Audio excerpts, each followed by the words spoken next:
नमस्कार, मैं आलोक ढिंगरी, भारत का राजदूत किर्गिज रिपब्लिक में आज एक बार फिर आपसे सोशल मीडिया के माध्यम से जुड़ रहा हूँ।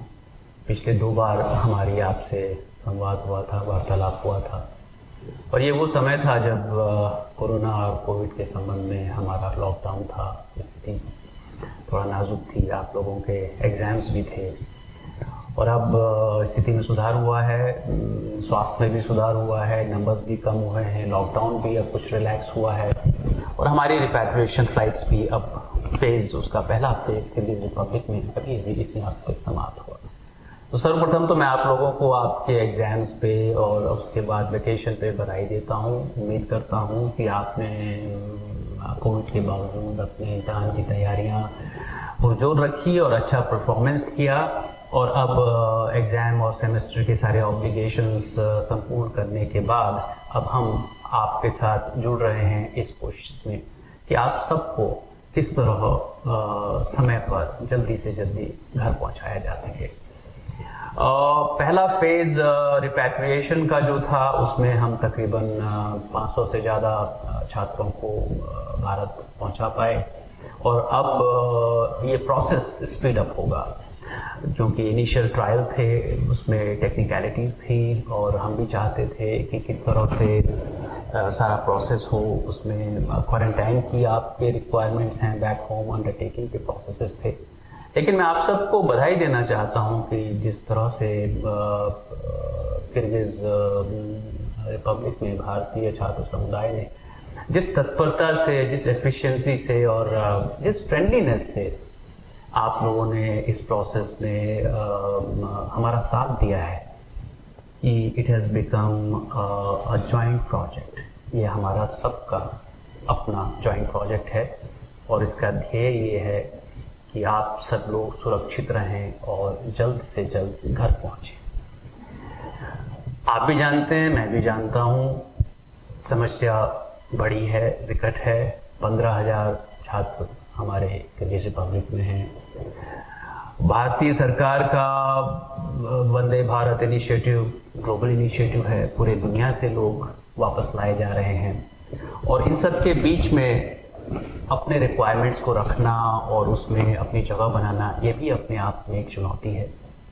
मुझे खुशी है आपको ये बताते हुए कि हम सफल रहे हैं इसमें किर्गिज भारतीय समुदाय के रिक्वायरमेंट्स को हाईलाइट करने में, और एज अ रिज़ल्ट हमको आने वाले 10 दिन में एक सब्सटेंशियल हाइक मिला है नंबर ऑफ फ्लाइट्स में। और हमारी कोशिश ये थी कि पहली इनिशियल फेज़ की जो फ्लाइट्स हों उनको हम प्राइम डेस्टिनेशंस पे रखें, so that all technical matters of the operations are settled. अब हमारी कोशिश ये रहेगी कि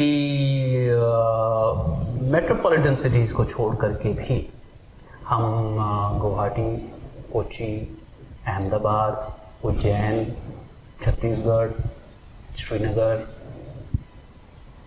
हम एक टारगेटेड अप्रोच रखें, जिससे कि एक ही ऑपरेशन में एक कम्युनिटी जो है वो एक साथ अपने डेस्टिनेशन पे पहुंच जाए। तो उससे क्वारंटाइन का भी काम आसान होगा, हमारी फ्लाइट शेड्यूलिंग का भी काम आसान होगा। बस सिर्फ मेरा आपसे ये निवेदन इसमें रहेगा कि जब हम अहमदाबाद की फ़्लाइट करें, तो आप अहमदाबाद के और गुजरात के और सूरत के जितने भी स्टूडेंट्स हैं, वो तत्परता से जितनी जल्दी से हो सके अपना रजिस्ट्रेशन कराएं, कॉन्फर्मेशन करें, क्योंकि इसमें हमें बहुत सारी टेक्निकलिटीज़ से गुजरना पड़ रहा है। उसमें एक टेक्निकलिटी आपका पैसेंजर लिस्ट भी है, तो जब तक वो स्टेट गवर्नमेंट के पास आपके नाम नहीं जाते, वहाँ से क्वारंटाइन का क्लियरेंस नहीं आता, तब तक वो फ्लाइट फाइनल नहीं हो सकती। तो आप ये भी ध्यान दें कि ये काम हमको और आपको एक साथ मिलके करना है। आप जितनी जल्दी से फ़्लाइट कॉन्फर्मेशन के बाद अपना कॉन्फर्मेशन देंगे, अपने क्वारंटाइन के अंडरटेकिंग्स हमारे पास देंगे, उतनी जल्दी से हम फ़्लाइट्स को शेड्यूल और फिर रीशेड्यूल कर पाएंगे। उम्मीद है कि अगले 10 से 20 तारीख के बीच हम तकरीबन 20 फ़्लाइट आपके लिए कर पाएँ। इसके लिए आप तैयार रहें। और मैं अब क्षमा चाहता हूँ, एक बहुत मुख्य बिंदु रह गया था, क्योंकि हमारे ओश के बच्चों ने बहुत ही सहनशीलता का परिचय दिया है। ये बात मेरे जहन में डे 1 से है कि हमारी फ़्लाइट्स जो थी वो बिश्केक पे केंद्रित रही। और सेकेंड फेज़ में जब हमने कोशिश की कि ओश के लिए भी फ़्लाइट्स टारगेट हों, तो उस पर आई डोंट नो कि कौन सी टेक्निकलिटी, या तो एयरपोर्ट की है, कोई टेक्निकलिटी इस तरह की है कि फ़्लाइट जो है वो बिश्केक से ऑपरेट हो पा रही है। तो इसके मद्देनज़र हमने ये निर्णय किया है, और आप भी हमारा इसमें साथ दें, कि अब आने वाली फ़्लाइट्स में हम बिश्केक की फ़्लाइट में भी ओश को अकोमोडेट करेंगे। सो उसमें आपको लॉजिस्टिक्स देखनी होगी, आपको वहाँ से यहाँ आना होगा, और हम आपके साथ हैं। मैं स्वयं एयरपोर्ट पे था और मेरी पूरी टीम एयरपोर्ट पे है, हम आपके साथ बने हुए हैं। और हमें अच्छा लगता है, जैसा मैंने कहा कि मैं आप सब लोगों से मिला और मिलने का मौका मिला, और मुझे बहुत खुशी थी कि हमारा सारा समुदाय स्वस्थ दिखा और खुश दिखा।